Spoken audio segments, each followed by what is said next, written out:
Iran Israel ವಾರ್ನ effect ಬೆಂಗಳೂರಿನ ಬಹುತೇಕ ಹೋಟೆಲ್ಗಳು ಕ್ಲೋಸ್ ಆಗುವ ಹಂತಕ್ಕೆ ತಲುಪಿದೆ. ಕಾರಣ ಗ್ಯಾಸ್ ಸಿಲಿಂಡರ್ನ ಅಭಾವ. ಅದು ಸದ್ಯಕ್ಕೆ ಸರಿಯಾಗುವ ಲಕ್ಷಣಗಳು ಕಾಣಿಸ್ತಾ ಇಲ್ಲ. ಈ ನಡುವೆ ಕೆಲವರು ಗೃಹ ಬಳಕೆಯ ಸಿಲಿಂಡರ್ಗಳನ್ನು ಮನೆಗೆ ತೆಗೆದುಕೊಂಡು ಹೋಟೆಲ್ ರೆಸ್ಟೋರೆಂಟ್ಗಳಿಗೆ ಮಾರಾಟ ಮಾಡ್ತಿದ್ದಾರೆ ಅನ್ನುವಂತಹ ವಿಚಾರ ಮುನ್ನೆಲೆಗೆ ಬರ್ತಾ ಇದೆ.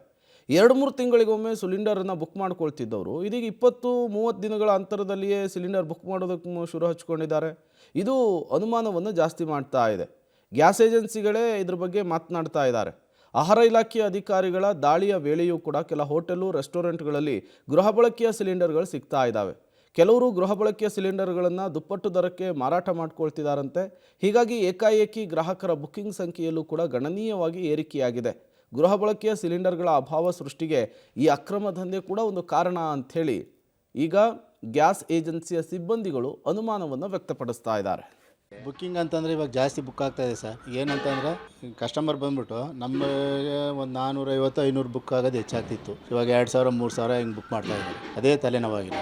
2 ತಿಂಗಳು 3 ತಿಂಗಳು ಬರೋರೆಲ್ಲ ಈಗ 25 ದಿನ 30 ದಿನಕ್ಕೆ ಬುಕ್ ಮಾಡೋಕ್ಕೆ ಶುರು ಹಚ್ಕೊಬಿಟ್ಟವ್ರೆ. ಅದೇ ತಲೆನೋವಾಗಿರೋದು. ಬುಕ್ಕಿಂಗ್ ಜಾಸ್ತಿ ಬರ್ತದಲ್ಲ, ಇವಾಗ ಬರೋದು ನಮಗೆ 300 ಸಿಲಿಂಡರ್ ಬಂದಾದರೆ 2000 ಬುಕ್ಕಿಂಗ್ ಆದರೆ ಅವಾಗ ಕಸ್ಟಮರಿಗೆ ಹೆಂಗೆ ಕೊಡೋದು? ಬರೀ 300 ಇದಾಗ್ತದೆ, ಮತ್ತು 1500 1800 ಹಿಂಗೆ ಪೆಂಡಿಂಗ್ ಉಳ್ಕೊತದೆ. ಈ ಪ್ರಾಬ್ಲಮ್ ಇದೆ ಬುಕ್ಕಿಂಗ್ ಅಂತ.